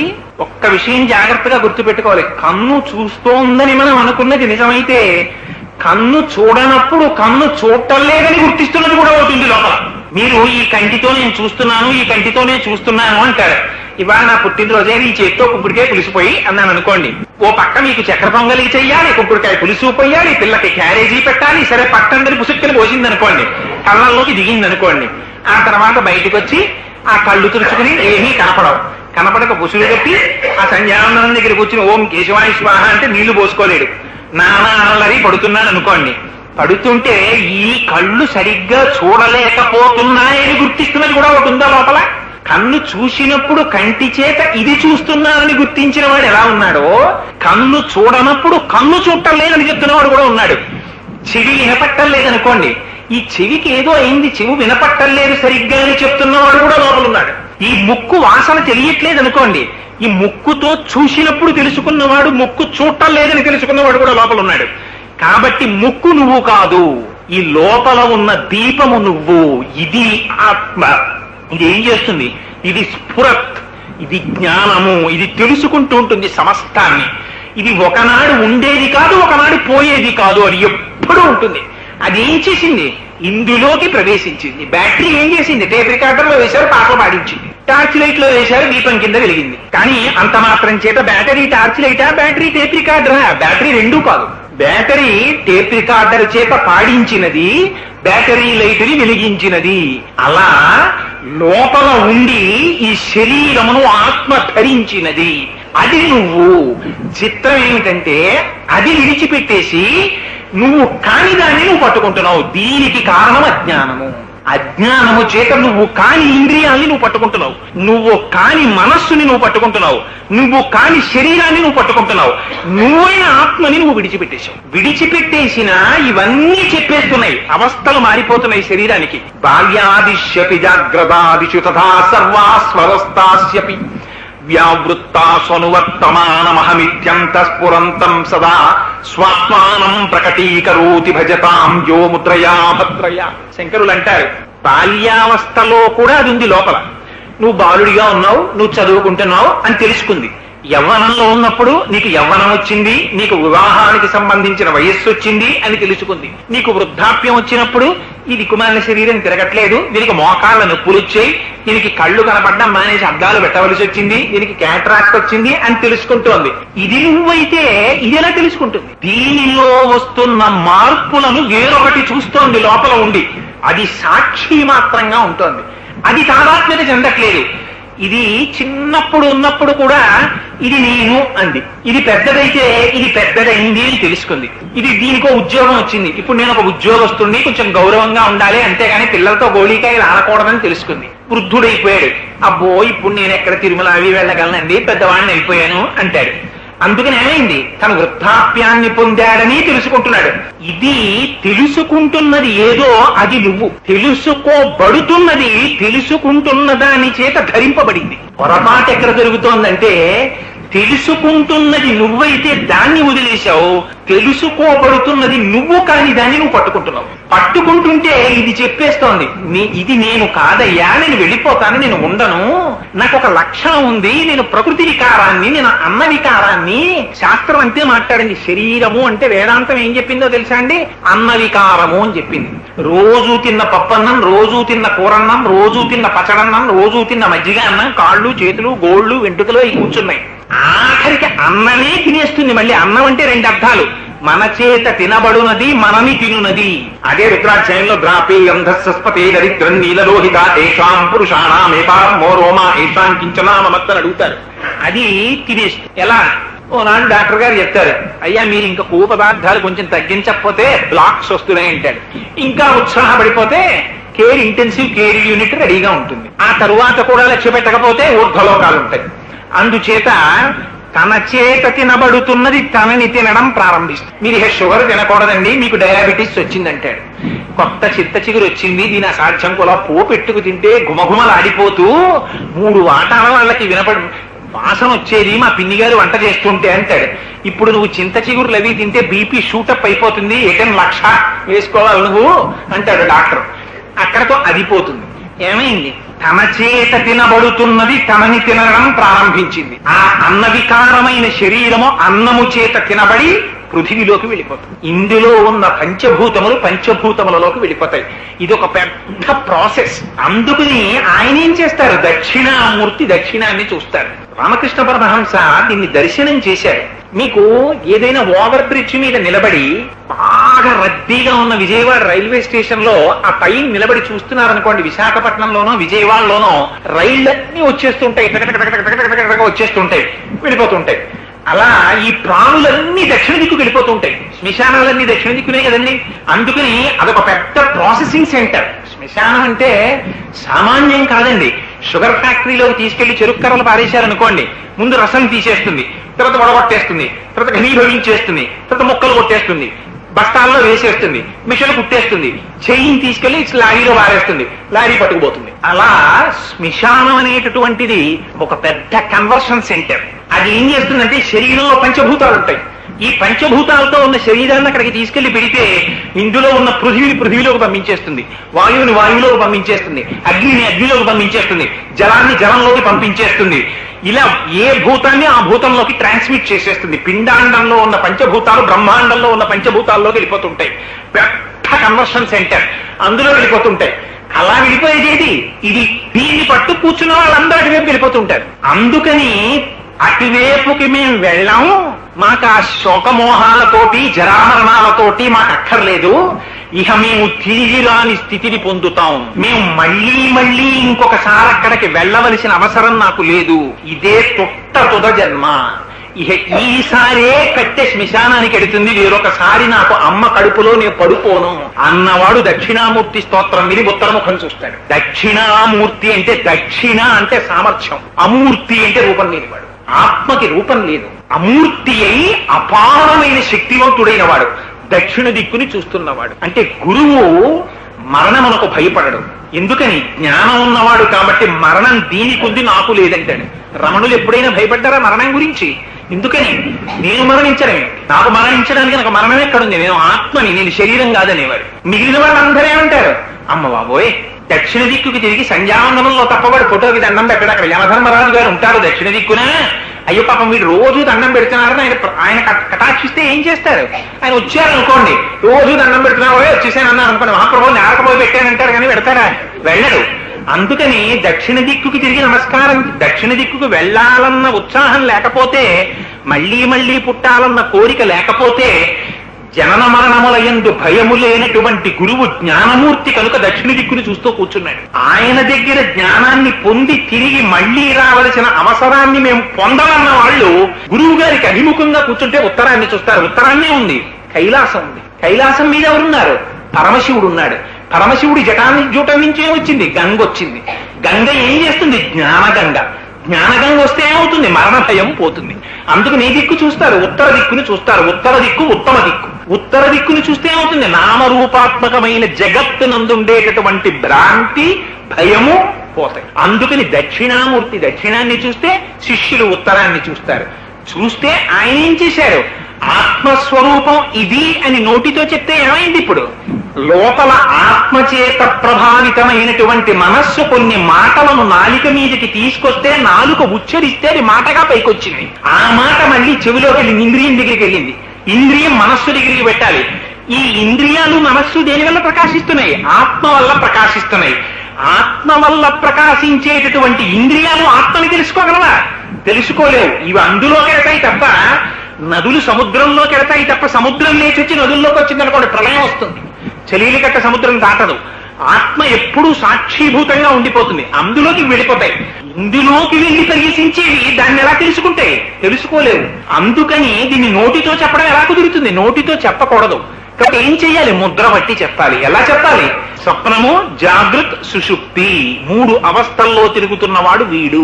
ఇప్పటి వరకు జీవుడు జీవుడు జీవుడని భయభ్రాంతుడవై నేను జీవుణ్ణి, నాకు ఆకలి దప్పకులున్నాయి, నాకు శోకమోహాలున్నాయి, నాకు జరామరణాలున్నాయి అని భయపడుతూ ఇలా చూపిస్తూ అది జగత్, ఇది నేను, అది వేరు, ఇది వేరు అని చెప్తున్నటువంటి ఈ స్వప్న జాగ్రత్త సుషుప్తులను అనుభవిస్తున్నవాడు, సత్వ రజస్తమో గుణములను అనుభవిస్తున్నవాడు, ఈ 3 అనుభవిస్తున్నటువంటి జీవుడు తాను పరమాత్మని అని తెలుసుకుంటే ఈ స్వప్నములకు, ఈ జాగ్రత్తకు, ఈ సుషుప్తికి తాను సాక్షి మాత్రం అయిపోతాడు. అప్పుడు ఏమైపోయాడు? జీవుడు బ్రహ్మమైపోయాడు. బ్రహ్మమైపోతే జీవ బ్రహ్మైక్య సిద్ధి కలిగింది. ఇది పూర్ణమిదం పూర్ణమేవావశిష్యతే. ఇది పూర్ణమైనటువంటి జ్ఞానం. ఇప్పుడు ఏమయ్యాడు? జీవుడు లేడు, వంగిపోయి బ్రహ్మములో కలిసిపోయాడు. ఇది జీవ బ్రహ్మైక్య సిద్ధి అన్నారు. ఇది ఉపాసన అన్నారు. ఇలా కలిగితే తాను సాక్షిగా ఉంటాడు. తను సాక్షిగా ఉంటే ఏమవుతుంది? మనస్సుకి తాను సాక్షి. మనస్సు ఏం చేస్తుంది? ఇది సుఖం అంటుంది, ఓహో సుఖమా అంటాడు. ఇది దుఃఖం అంటుంది, దుఃఖమా అంటాడంటే తను నిర్లిప్తం.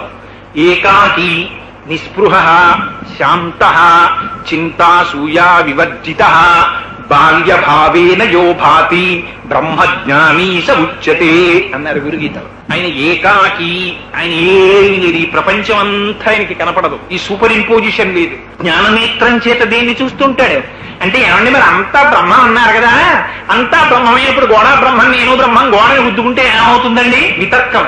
జ్ఞాననేత్రం చేత తిరస్కరిస్తారు. ఇదే దంతి దారు అన్నారు శంకరాచార్యులు వారు. తండ్రి ఇంట్లో ఉన్నాడు, కొడుకు ఒక ఏనుగుని పట్టుకొచ్చాడు పరిగెత్తుకుంటూ. నాన్నగారు ఏనుగుని పట్టుకొచ్చానన్నాడు. తండ్రి అన్నాడు అది దారు అన్నాడు. అది కొయ్యరా అన్నాడు. కొడుకు అన్నాడు కాదది దంతి అన్నాడు. దంతి అంటే ఏనుగు. ఇది ఏనుగండి అన్నాడు. ఎందుకన్నాడు? నామము చేత రూపము చేత తాదాత్మ్యత చెందాడు. అచ్చు ఏనుగులా మలిచారు దాన్ని చూసి ఏనుగు అంటున్నాడు. కానీ అది ఏనుగా? ఏనుగు కాదు. ఏనుగుగా కనపడుతున్నటువంటి దాని లోపల ఉన్నది కొయ్య. కొయ్యని జ్ఞాననేత్రం చేత చూస్తున్నాడు తండ్రి. అంతేగాని ఇది కొయ్యే ఏనుగు కాదన్నాడు అనుకోండి, చూసిన వాళ్ళందరికీ చడియనంటాడు. అందుకని జ్ఞాననేత్రం చేత ఇది నామము చేత రూపము చేత దంతి తప్ప ఇది దారు అని తెలుసుకుంటాడు. జ్ఞానము చేత ఇది బ్రహ్మమని తెలుసుకుంటాడు. బ్రహ్మము ఉంది కాబట్టి జగత్తు కనపడుతోంది, బ్రహ్మము లేకపోతే జగత్తు కనపడదు. ఇదో విచిత్రం. మీకు బంగారం ఉందనుకోండి, మీ ఇష్టం, గాజులు చేయించుకోండి, చెవులు చేయించుకోండి, లేకపోతే ఏదో గొలుసులు చేయించుకోండి, ఎన్నైనా చేయించుకోండి. కంసాలి వాడు చూసేటటువంటిది మాత్రం ఈ నామరూపాలతో ఆయనకి సంబంధం ఉండదు. అమ్మా ఏమండి ఇంత పెద్ద గొలుసు చేయండి, ఇంత లావునన్నారు అనుకోండి, అలాగే చేసేస్తాను అన్నాడు కంసాలి. ఆయన ఏమంటాడు? తప్పకుండానమ్మా 6 తులాలు ఎట్టుకుంటే బ్రహ్మాండంగా ఉంటుందంటాడు. ఈ talks in terms of weight of gold. బంగారము యొక్క వెయిట్ తో ఆయన మాట్లాడతాడు. మీరు దేంతో మాట్లాడతారు? నామరూపములతో మీరు మాట్లాడతారు. నాకు గాజులు కావాలండి, నాకు గొలుసు కావాలండి, ఆయనకి ఏదైనా అవుతాయని బంగారాన్ని చేస్తారంతే. మీరు ఎంత తాదాత్మ్యత చెందితే ఆయన అంత ఎక్కువ క్యాష్ సంపాదించుకోవచ్చు. దానికి చిలుకులు మెలుగులు మెరుపులు తడుకులు ఎన్ని పెట్టమంటే అంత ఎక్కువ డబ్బు మజూరి. లోపల ఉన్నది ఏం చూస్తుంటాడు? బంగారము చూస్తుంటాడు. కంసాలి దగ్గరికి తీసుకెళ్లి మీరు గొలుసు ఇచ్చారనుకోండి, గొలుసు చాలా బాగుందమ్మా, ఇది పొడి ఎక్కువ, దీనికి డబ్బిస్తానండవు. దాన్ని తీసుకెళ్లి ఖాతాలో పెట్టి గాజు తలుపులు వేసేసి ఇలా నొక్కి దాని వెయిట్కి క్యాలిక్యులేట్ చేస్తాడు. అంటే నగని చూస్తున్నాడా, నగ లోపల బంగారమును చూస్తున్నాడా? నగని చూడటం లేదు, నగ లోపల బంగారం చూస్తున్నాడు. మీరేం చూస్తున్నారు? గొలుసు చూస్తున్నారు, దాన్ని చెరిపించి గాజు చేసుకుంటున్నారు. మీరు నామరూపాలని చూస్తున్నారు, కంసాలి లోపల ఉన్న బంగారాన్ని చూస్తున్నాడు. ఆ బంగారము ఉంటే మీకు గాజు వస్తుంది, గొలుసు వస్తుంది. గాజు గొలుసు లేవనుకోండి, బంగారం ఉంటుంది. చిరిపించి ముద్ద చేసి ఇంట్లో పెట్టుకున్న బంగారమే. అది గొలుసు కాదు కదండి, వీళ్ళు పారేస్తా అంటారా? అమ్మో అది బంగారం అండి, ఇంట్లో పెట్టుకుంటారు ముద్ద. అది గాజు కాదు, అయినా సరే లోపల దాచుకుంటారు. ఎందుకని అది బంగారం.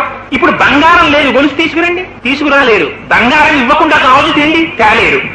నామము రూపము గొలుసు గాజు లేకపోయినా బంగారం ఉంది. బంగారం లేకుండా గొలుసు గాజు వస్తాయా? బ్రహ్మము లేకపోతే జగత్తుని మీరు చూపించగలరా? చూపించలేరు. జగత్తుగా లేకపోయినా బ్రహ్మముగా జ్ఞాని గుర్తిస్తుంటాడు. ఇది శంకరుల సిద్ధాంతం. అందుకు ఉన్నదేంటి? ఏకం సత్ ఏకమేవా అద్వితీయం బ్రహ్మ. ఉన్నది బ్రహ్మం ఒక్కటే. ఈ జ్ఞానము దక్షిణామూర్తి స్తోత్రం వల్ల కలిగితే ఈ జ్ఞానము చేత విశ్వాత్మత్వమితి స్ఫుటీకృతమిదం యస్మాదముష్మిన్స్తవే తేనాశ్వత్ శ్రవణాత్ తదర్థమననాధ్యానాచ్చ సంకీర్తనాత్ సర్వాత్మత్వమితి స్ఫుటీకృతమిదం యస్మాదముష్మిన్స్తవే తేనాశ్వశ్రవణాత్ తదర్థమననాధ్యానాచ్చ సంకీర్తనాత్ సర్వాత్మత్వ మహావిభూతి సహితం సాదీశ్వరత్వం స్వతః. ఎంత గొప్ప మాట చెప్పారో చూడండి శంకరాచార్యుల వారు. ఈ ఆత్మజ్ఞానం నీకు తెలిసిపోతే అంతటా ఉన్నదానికన్నా భిన్నం నువ్వు కావు. కాబట్టి ఈ స్థాయిలో నిలబడగలిగితే, చెప్పడం కాదు, అలా నిలబడగలిగితే ఇక్కడ ఉన్న నువ్వు అమెరికాలో ఉన్న ఆత్మ కన్నా భిన్నం కావు. ఈ స్థాయికి వెళ్ళిపోతే, తురీయంలోకి వెళ్ళి సాక్షిగా ఉండడం తెలిస్తే. రమణులు ఒకసారి కూర్చున్నారు ఆశ్రమంలో. కూర్చుంటే ఎక్కడో అమెరికాలో పనామాలో ఒక చిన్న గ్రామంలో సముద్రపు ఒడ్డున 7వ బెంచి మీద కూర్చుని 2 దంపతులు ఉండేవాళ్ళు. వాళ్ళు పేపర్లో రమణ మహర్షి గురించి చదివారు. చదివి రోజు వాళ్ళకు వచ్చిన డబ్బుల్లో కుండ పెట్టుకుని అందులో డబ్బులేసి దాచుకుని విమానం టికెట్ కొనుక్కుని ఇండియా వచ్చి అక్కడి నుంచి రైలు ఎక్కి మెడ్రాస్ వచ్చి కారు ఎక్కి తిరువన్నామలై వెళ్ళారు. వెడితే రమణులు కూర్చుని ఉన్నారు హాల్లో సోఫా మీద. వాళ్ళు చూసి సంతోషపడిపోయారు. వాళ్ళు వచ్చి కూర్చున్నారు. రమణులు అన్నారు, వాళ్ళు నోరి విప్పి రమణులతో మాట్లాడలేదు, రమణులంతకు ముందు వాళ్ళతో మాట్లాడలేదు. అక్కడి నుంచి వచ్చారా, పనామా నుంచి వచ్చారా నా కోసం? ఇంత ఖర్చు పెట్టుకున్నారా? సముద్రపు ఒడ్డున 7వ బెంచి మీద కూర్చుని నా గురించి ఆలోచించారా అన్నారు. ఎలా తెలుస్తుంది? సర్వాత్మత్వమితి స్ఫుటీకృతమిదం యస్మాదముష్మిన్స్తవే. ఆ సర్వాత్మ భావన తెలిసిపోతే, ఆ తురీయానికి వెళ్ళిపోతే భూత భవిష్యత్ వర్తమాన కాలములలో ఉన్న సమస్తము తనకి భాషిస్తాయి. కానీ భాషించినా దానివల్ల అష్టసిద్ధులు వచ్చేస్తాయి. తను ఎక్కడికి కావాలంటే అక్కడికి వెళ్ళిపోతాడు. తను ఏం చూడాలంటే దాన్ని చూసేస్తాడు. దూరశ్రవణం, అన్ని యోగ సిద్ధులు వస్తాయి. శంకరులు ఒక గొప్ప మాట చెప్పారు. ఇది మనం గుర్తు పెట్టుకోవలసినటువంటి మాట. ఈ వచ్చినటువంటి సిద్ధులన్నీ ఎటువంటివో తెలుసా అంటే, శంకరాచార్యుల వారి శిష్యులు మళ్ళీ దీనికి వార్తికం రాశారు దక్షిణామూర్తి స్తోత్రానికి. సురేశ్వరాచార్యుల వారు అనుకుంటాను, మానసోల్లాసము, నాకు జ్ఞాపకం ఉంటే ఆ పేరు కరెక్టేనమ్మా, మానసోల్లాసం అని వార్తికం రాశారు. అందులో ఆయన ఒక ఉదాహరణ చెప్పారు. అగ్నిహోత్రం దగ్గర నిలబడి భర్తకి పదార్థాన్ని లైంగిక ప్రయోజనములు, వాడికి ఆత్మ సిద్ధాంతమే కావాలి, వీటిని వాడు పట్టించుకోడు. దాన్ని ఎలా తిరస్కరిస్తారో తెలుసా అండి? ఆ వచ్చిన యోగ సిద్ధుల్ని వాళ్ళు ప్రదర్శించరు, వాటి జోలికి వెళ్ళరు అసలు. దాన్ని ఎలా తీసేస్తారంటే వాయుసపిష్టం అన్నారు. కాకి పెంటని ఎలా దులిపేస్తారో పుల్లతోటి, తనకొచ్చిన సిద్ధుల్ని అలా తీసేస్తారు. అదే సుందరకాండలో హనుమ ఆ ఆకాశ మార్గంలో వెళ్ళిపోతున్నప్పుడు మైనాకుడు మొదలైన వారు కనబడితే, ప్రీతోస్మి కృతమాతిథ్యం మంజురేషోపనీయతాం తరతే కాల్యకాలోమే అహశ్చాప్యతి వర్తతే ప్రతిజ్ఞాచమయా దత్తానస్థాతం విమిహాంతరే అని చెప్పి బయలుదేరి వెళ్ళిపోవడం. అందుకని ఆ దక్షిణామూర్తి స్తోత్రం అంత వైభవోపేతమై జనన మరణాతీతమైనటువంటి స్థితిని, ఈ మాట ఎప్పుడైనా పరమేశ్వరుడు నన్ను కటాక్షిస్తే, నా చేత చెప్పించాలని సర్వేశ్వరుడు సంకల్పిస్తే, దక్షిణామూర్తి స్తోత్రంలో ఉండేటటువంటి ప్రతి శ్లోకానికి వ్యాఖ్యానం చేసేటటువంటి అదృష్టాన్ని పరమాత్మ కటాక్షించుగాక. ఎందుచేత అంటే అందులో ఒక్క శ్లోకాన్ని తీసుకున్నాను అనుకోండి, చాలా కష్టం, అంత తేలిక కాదు దాన్ని చెప్పడం. అవర్స్ టుగెదర్ పడుతుంది దానికి ఇలస్ట్రేట్ చేస్తూ వెళ్ళడానికి. ఎందుకంటే శంకరులు పెద్ద పెద్ద స్టేట్మెంట్స్ ఇస్తారు. తీసుకో, ఎంత గొప్ప స్టేట్మెంట్స్ ఇస్తారంటే, మీకు మొట్టమొదటి శ్లోకంలోనే విశ్వందర్పణ దృశ్యమాన నగరీ తుల్యం నిజాంతర్గతం అంటారు. అద్దంలో జగత్ ప్రతిబింబంగా కనపడినట్టు జగత్తు నీలో ఉంది, కానీ జగత్తులో నువ్వు లేవు. ఎవరు ఒప్పుకుంటారండి? నేను జగత్తులో లేనండి, జగత్తు నాలో ఉందంటే ఒప్పుకుంటారా? ఇప్పుడు దీన్ని సబ్స్టాన్షియేట్ చేస్తారు. చేసి ఇంకా శ్లోకాన్ని తీసుకెడుతుంటే అదొక గొప్ప తన్మయావస్థ, పరమసత్యాన్ని ఆవిష్కరిస్తారు. ఇది చూపించి నేనంటాం, ప్రాణం నేనంటాం, ఇంద్రియాలు నేనంటాం, వీటిని తిరస్కరిస్తారు. దేహం ప్రాణమపీంద్రియత్యపి చలాం బుద్ధించ శూన్యం విదుః స్త్రీ బాలాంధజడోపమాస్త్వహమితి భ్రాంతా భృశం వాదినః మాయాశక్తి విలాస కల్పిత మహావ్యామోహ సంహారిణి తస్మై శ్రీ గురుమూర్తయే నమగిదం శ్రీ దక్షిణామూర్తయే అంటారు. అద్భుతమైనటువంటి స్తోత్రం. ఈ స్తోత్రాన్ని కేవలం ఆ శ్లోకములను విన్నా, ఆ దక్షిణామూర్తిని దర్శనం చేసిన, మళ్ళీ దక్షిణామూర్తి స్తోత్రంలో ఉన్న గొప్పతనం ఏమిటంటే నిరాకార బ్రహ్మాన్ని వర్ణిస్తూ సాకార బ్రహ్మాన్ని కూడా చెప్తారు. అందుకే భూరంభాంశనలో నిలోంబర మహార్నాథో హిమాంసు పుమాన్ ఇత్యాభాతి చరాచరాత్మకమిదం యస్యైవ మూర్త్యస్తకం నాణ్యకించన విద్యతే విమృశతాం యస్మాత్ పరస్మాత్ విభూ తస్మై శ్రీ గురుమూర్తయే నమగిదం శ్రీ దక్షిణామూర్తయే అంటారు. ఏమి స్తోత్రం అండి నిజంగా. అది మనస్సులో తలుచుకుంటుంటే మీరు నడుస్తూ ఉండండి, కూర్చోండి, రైలెక్కండి, ఏం చెయ్యండి, ఆ దక్షిణామూర్తి స్తోత్రం ఒక్కసారి మనస్సులో తిరుగుతుంటే ఎంత ఆనందంగా ఉంటుందో తెలుసా అండి. నిజంగా తెర తీసేసి ఉన్న వస్తువుని ఉన్నట్టు చూపించినట్టు చూపించేస్తారు దక్షిణామూర్తి స్తోత్రంలో. ఇచ్చాడా, నువ్వు శరీరం కాదురా, నువ్వు ఇంద్రియాలు కాదురా, నువ్వు ప్రాణం కాదురా, లోపల ఉన్న ఆత్మ నువ్వు. ఆ ఆత్మ ఎలా ఉంటుందో, ఎలా తెలుసుకుంటుందో ఎవరు చెప్తారండి? నోటితో చెప్పగలిగిన వాడు ఉన్నాడా? శంకరాచార్యుల వారికి ఏమిచ్చి మనం రుణం తీర్చుకుంటాం? అటువంటి దక్షిణామూర్తి స్తోత్రాన్ని మహానుభావుడు మన కోసం అని అందించారు. పరమపావనమైనటువంటి స్తోత్రం ఆ దక్షిణామూర్తి స్తోత్రం. ఆ స్తోత్రాన్ని విన్నంత మాత్రం చేత గురుగ్రహం యొక్క కటాక్షం కలిగి సమస్యలకి సమస్యలు విడిపోతాయి, జ్ఞానానికి జ్ఞానము కలుగుతుంది. అందున గురు పూర్ణిమ లాంటి ఇటువంటి పరమ పవిత్రమైనటువంటి సమయంలో అసుర సంధ్య వేళ పరమశివుడికి చాలా ప్రీతి. సంధ్యారంభ విజృంభితం శృతిశిరస్థానాంతరాధిష్ఠితం సప్రేమ భ్రమరాభిరామమ సకృత్సద్వాసనాశోభితం భోగీంద్రాభరణం సమస్త సుమన పూజ్యం గుణావిష్కృతం సేవే శ్రీగిరి మల్లికార్జున మహాలింగం శివాలింగితం అంటారు. 51వ శ్లోకం 100లో శివానంద లహరి మధ్యలో పెట్టారు దాన్ని. సంధ్యారంభ విజృంభితం, ఆలోచనకి మధ్యలో ఆత్మస్వరూపమై పరమాత్మ ఉంటారు. అందుకని సంధ్యారంభ విజృంభితం అని మొదలెట్టారు. చంద్రశేఖర పరమాచార్యులు వారు పొంగిపోయారు ఈ శ్లోకానికి. ఎక్కడికి వెళ్ళినా శ్రీశైలం విడితే చాలు, చంద్రశేఖరులంతటి వారు శివలింగం దగ్గర నిలబడి సంధ్యారంభ విజృంభితం శృతి శిరస్థానాంతరాధిష్ఠితం అని తలుచుకుని పొంగి, నిజంగా శంకరులు అమృత గుళికలు కదండి ఆయన అందించినవి. అలాంటి ఆత్మస్వరూపాన్ని మహానుభావుడు మనకి దక్షిణామూర్తి స్తోత్రంలో ఇచ్చారు. చాలు, నా వంటి అజ్ఞానిని, మనస్సుతో సాదాత్మ్యత చెందిన వాడిని ఇవాళ దక్షిణామూర్తి స్తోత్రం పుస్తకం కూడా ఇలా చూడాలి. అలాంటి వాణ్ణి యానాం విడితే ఇన్ని సభలలో పాల్గొన్న తర్వాత తీసుకొచ్చి కూర్చోబెట్టి నువ్వెవడెవరా మాట్లాడడానికి, నేను పలికిస్తా నీతోటి అని ఆయన పలికించకపోతే ఇందులో ఒక్క శ్లోకం నా స్ఫురత్తులోకి వస్తుందా? ఎంత కష్టం శంకరాచార్యుల వారి వేదాంతం చెప్పడం అంటే. అలాంటిది పరమాత్మ నా ఎందు కృప వహించి లోపల స్ఫురత్తై ఆత్మయై దాని చేత వాక్కుల రూపంలో పలికించారు. ఆ దక్షిణామూర్తి స్వరూపానికి ప్రణమిల్లుతూ ఇంత మహత్తరమైనటువంటి అవకాశాన్ని కల్పించి నిజంగా ఈ సుందర సత్సంగ సభ్యులు చేస్తున్న మహోపకారం ఇది. వాళ్ళందరూ చక్కగా గురు పూర్ణిమ చేసుకుని ఇంత క్రమశిక్షణతో కూర్చుని, నేను అనుకున్న దక్షిణామూర్తి స్తోత్రం అందులో చెప్తే అందులో చాలా మంది లేచి వెళ్ళిపోరు కదా. ఏమిటో జాగ్రత్త అంటాడు, స్వప్నం అంటాడు, సుషుప్తి అంటాడు, ఆత్మ అంటాడు, శరీరం అంటాడు, వెనక్కి వెళ్ళిందంటాడు, ముందుకొచ్చిందంటాడు, అనుభవం అంటాడు, కాదంటాడు, ఏమిట్రా వీడి అల్లరి, చాలా ఊళ్ళు తిరిగి వచ్చి వీడికి ఏమైనా పైత్య ప్రకోపం అనుకోరు కదా అని అనుకున్నాను. కానీ నేనే అవివేకి, మీరే జ్ఞానులు. ఎందుకంటే మీకు ఏది తెలుసుకోవాలో బాగా తెలుసు.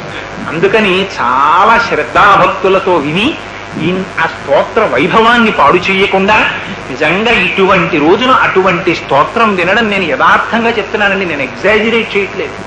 ప్రణంతుం స్తోతుం వా కథమకృత పుణ్య ప్రభవతి.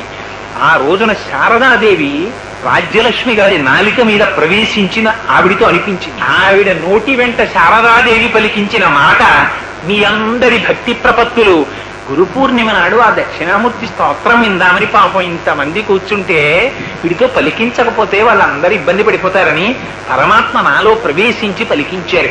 ఈ గొప్ప మీది.